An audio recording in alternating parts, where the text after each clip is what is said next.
You know, a week ago, National Football League teams cut their rosters down to 53. That, of course, includes the Minnesota Vikings. Let's analyze our final 53. It's Wobby from Vikings.com. What do you think? Well, the Vikings are a defensive-oriented football team, Paul. And the last couple of seasons, I think they've had the best defense in the NFL. And I look at the final 53, and what is the best component on what is a really good defense? I think it's debatable. But how about the depth in the secondary? I mean, you have first-round picks at both starting outside cornerback spots.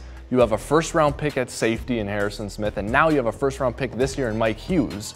You've kept 5 safeties, including George Iloka. I like the depth in the secondary. And now you have a defensive back in Holton Hill, on which they hit in college free agency, who made the team. And by the way, he can return kicks. You're right. Secondary, super deep. Moving on the offensive side of the ball, PA, it was a really fun preseason training camp debate.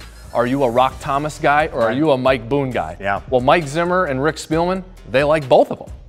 Yeah, and I can completely understand keeping both. In fact, if you look back when John DeFilippo was with the Philadelphia Eagles, granted, as quarterbacks coach, but they had a very potent stable of running backs. How about this Viking stable?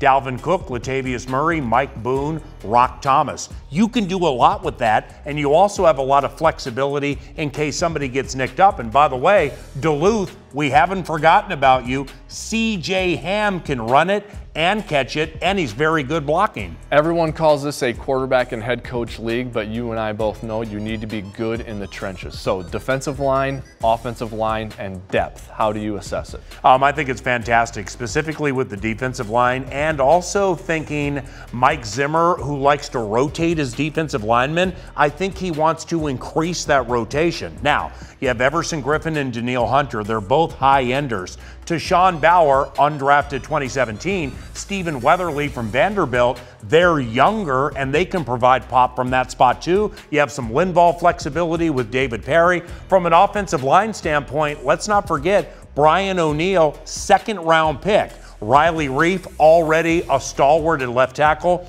Honestly, I like it both for the long haul. Pat Elflein on the men could be back soon. That's going to help this offensive line as well. You lost some position flexibility when Nick Easton went on IR, but with the acquisition of Brett Jones, and if Pat Elflein can get back and get healthy, Danny Isadora saw a little bit of time at center. I think you've got some flexibility brewing on the offensive line. Great job, Wobby. Wobby from Vikings.com, and I'm Paul Allen, taking a look at the Vikings final 53.